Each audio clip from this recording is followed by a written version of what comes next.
Obviously, the sports story is going to continue to be huge front and center.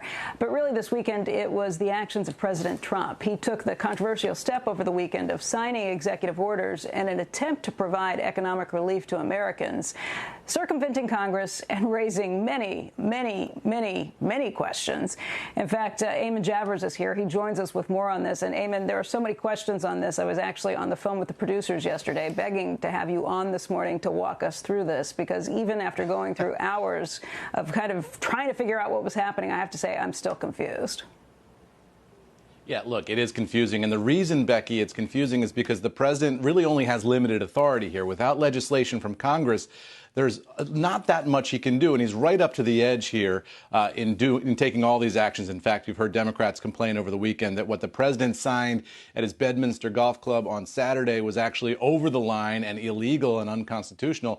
Let's walk through what he did first, and then we'll talk about what the reaction is. What he did was a series of executive orders, including this payroll tax pause, in which he's going to defer collection of the payroll taxes. That starts September 1st. It runs through the end of the year.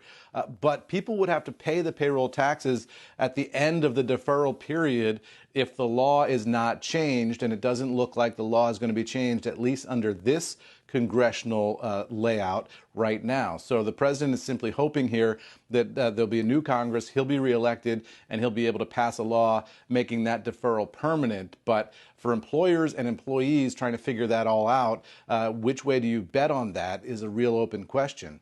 The other one is rental help. The president not able to extend the eviction moratorium, but he is directing his federal agencies to find ways to go out and help renters. So we'll see what the federal government can come up with there.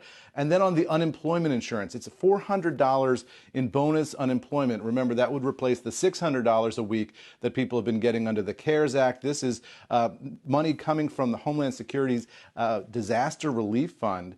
And the federal government is going to pay 75% of this under the president's plan. The states will be responsible for 25% of it, and you've already heard some complaints from the states that they simply don't have the money to be able to do that. And so you heard from Democrats over the weekend that this is entirely unworkable. Here's Chuck Schumer. Unfortunately, the president's executive orders described in one word could be paltry, in three words, unworkable, weak, and far too narrow. The event at the country club is just what Trump does, a big show, but it doesn't do anything. And as the American people look at these executive orders, they'll see they don't come close to doing the job. Meanwhile, you had Treasury Secretary Mnuchin on television over the weekend as well. He explained exactly what the president hopes happens here with this payroll tax deferral. Here's what he said. We've been told by the states they can get this up and running immediately. And I would say if the Democrats want to challenge us in court and hold up unemployment benefits to those hardworking Americans that are out of a job because of COVID, they're going to have a lot of explaining to do. So, Becky, essentially a dare there from the Treasury Secretary saying, look, go ahead, sue us. If you want to be the political party that's suing to stop unemployment checks going to unemployed people ahead of an election, go ahead and do that. And that's sort of where we are. It's a real standoff here in Washington. Not clear when negotiations can resume. We're told that there wasn't really any meaningful contact between Democratic leaders and the White House over the weekend, and we'll see what Monday brings. Hey, Eamon, let's start. There's going to be a bunch of questions that I know all three of us want to ask coming out of this, but let's start just with the very basics. If the Democrats challenge any portion of this, does that mean they challenge all of it? Because I could see them saying, OK, we want to challenge the idea of a payroll tax holiday or a relief at this point, but we don't want to stop the checks from going out. Right. I mean, there are three different executive memoranda here and an executive order. So you could do a lawsuit that targets specific federal action that's contemplated by the president here. So you don't have to challenge the whole thing if you're the Democrats. You can go after bits and pieces. The question is, politically, what's the strategy? You saw Nancy Pelosi over the weekend arguing that this was both unconstitutional and also too little.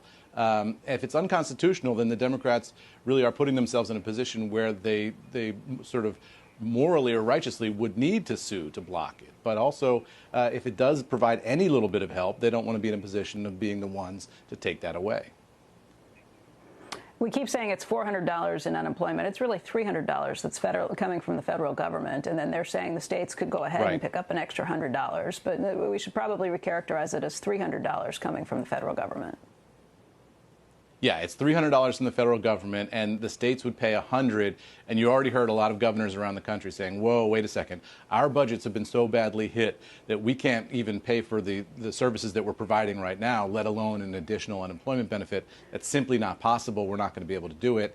Mnuchin and others argued that the states will be able to find a way to do that. We'll see what governors say this morning as they get into their offices and try to figure this thing out.